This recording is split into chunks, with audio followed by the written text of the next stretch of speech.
Hey everyone, welcome back to Inside the Cage, where we bring you the latest and exciting updates of UFC. Matt Brown goes off on Conor McGregor, starting off with the intense interaction between Matt Brown and Conor McGregor. It seems like Matt Brown isn't holding back when it comes to expressing his feelings about McGregor after their recent encounter. Let me fill you in on the details. During UFC Charlotte on May 13, 2023, the 42-year-old Matt Brown showed everyone that age is just a number. He turned back the clock and delivered a stunning first-round knockout punch to his fellow Court McGee. It was an impressive victory for Brown, for sure. Interestingly, Conor McGregor was paying close attention to the fight, and he was both impressed and motivated by Brown's knockout performance. This whole scenario makes a response from Brown, "I'll fight you for it." Brown said, "With Conor, I just want the red panty night, right? That's all I give a f**k about. He's a nobody, to be honest, in my opinion. He was amazing. I give him all the props for all that he did. At this point, he's a bum." You can headline that, and it won't be bullshit. Conor, I think he's lost like 4 or his last 5. He hasn't effing done nothing. Everything you see, it's him drinking or getting coked up, or he's juiced out of his mind. That's effing bum life to me. All that money doesn't make you not a bum. You're still a bum to me, bro. When you step in the cage, you're still a effing bum to me. Guess what? McGregor is set to make an appearance on The Ultimate Fighter 31 as a coach, starting on Tuesday, May 30th, 2023. He'll be coaching opposite Michael Chandler, which should make for an interesting dynamic. But that's not all.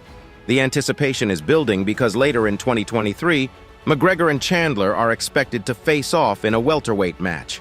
However, before McGregor can step back into the octagon, there's a little hurdle he needs to overcome. He has to rejoin the United States Anti-Doping Agency testing pool, which requires him to undergo 6 months of testing. Now, I have to be honest with you. The chances of a fight between Brown and McGregor happening at this stage seem unlikely. But hey, in the world of mixed martial arts, anything can happen. And if a matchup occurs, it would definitely be an explosive showdown. Definitely a treat for eyes. Israel Adesanya and Alex Pereira hilariously see each other at airport, moving towards the shocking moment where the rivalry between longtime foes is still present. You won't believe that how it is possible? But it is, you know. It seems like these longtime rivals just can't seem to avoid each other no matter where they go. On Monday, both fighters took to their social media pages to share videos from the same airport encounter. In Pereira's video, he caught Adesanya trying to dodge the camera in a playful way. But that's not all. Adesanya also shared his own video where he was seen confidently striding forward, with Pereira a few spots behind him. Pereira, in the caption of his video, saying, "Guess who I met at the airport?" In a video titled, "My Life is a Video Game," Adesanya captures a dramatic moment as he walks in a queue with intense music playing. He then turns the camera to focus on Pereira, who is a little behind him in the queue. Pereira notices Adesanya filming and flexes, adding to the intensity of their rivalry. Their rivalry extends beyond their MMA careers. It is fueled by history and personal dynamics, adding another layer of intensity to their encounters. Adesanya said on his YouTube channel, "I was just like, where is he? I'm gonna find him. Guy knocked me out in his home country, and then you see your kid doing that and you don't have the discipline to scold him, and then, again before 281, you're in your car and you're like, look what my son did." However, Pereira is moving to the light heavyweight division to fight John Blachowicz at UFC 291 in July. Meanwhile, Adesanya is set to defend his middleweight title in the main event of UFC 293 in September. Johnny Walker reacts to Dana White's criticisms. Did you hear about Johnny Walker's recent victory at UFC Charlotte? He managed to tie his longest winning streak in the UFC by defeating Anthony Smith. You'd think he would be ecstatic about his achievement, right? Well, it turns out he has mixed feelings about it. Beating Smith was a significant milestone for Walker because Smith was the highest-ranked opponent he has ever defeated. Moreover, it's intriguing to speculate on why Walker might have mixed feelings about his win.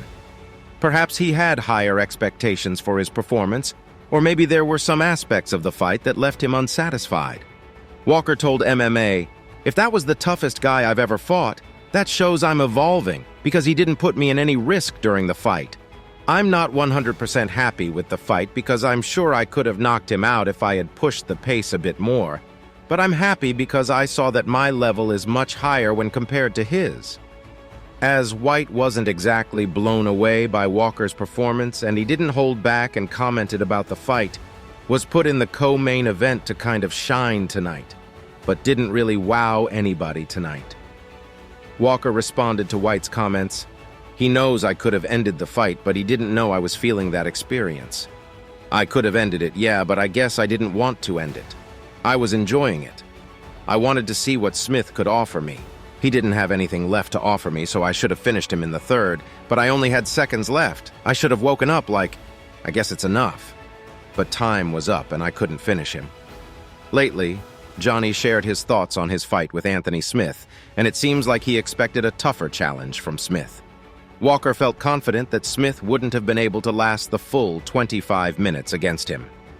Matt Serra says Aljamain Sterling would finish Alex Volkanovski.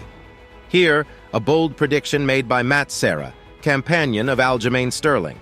In fact, Serra is favoring Funkmaster to win another UFC title, and his potential opponent is none other than Alexander Volkanovski. Surprisingly, Serra believed in Sterling's abilities due to certain reasons.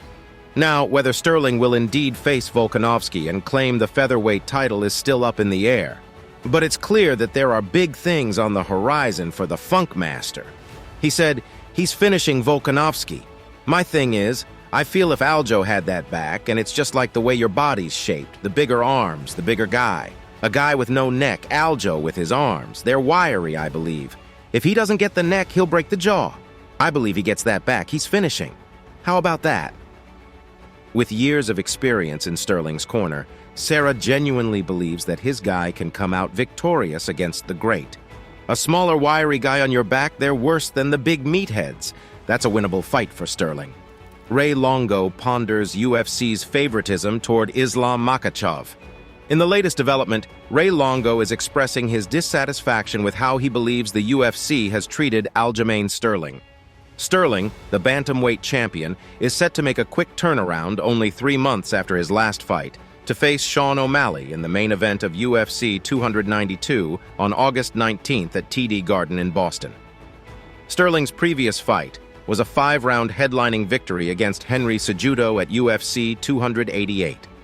Longo highlighted that fighters should be given adequate time to recover for the next fight. In a recent episode of the Anik and Florian podcast, Longo said, "To me, in business and even down here, you know what people like, consistency. If I come in here, everybody pays $200 a month, and then they're walking around the gym, and someone says, no, he only charges me $75. That's not good, you know what I mean? It's got to be consistent. That's why I said we're giving examples where it seems like it's favoritism almost."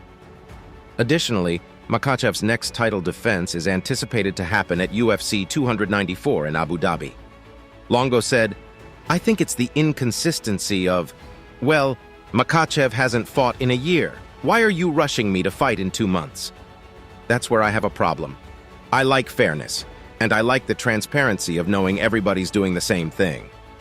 If Dana White wanted to turn everybody around every 2 months, then that's it. That's what you signed up for. This is their rules. It's their company. He built it up. He gets to call the shots. But to do one thing one time and not another time, I think that's where it gets a little sticky for me. All right, guys, that's all for today. Thanks for watching till the end. Remember to give this video a thumbs up and subscribe to our channel to stay updated about our future videos. See you in the next one. Until then, goodbye.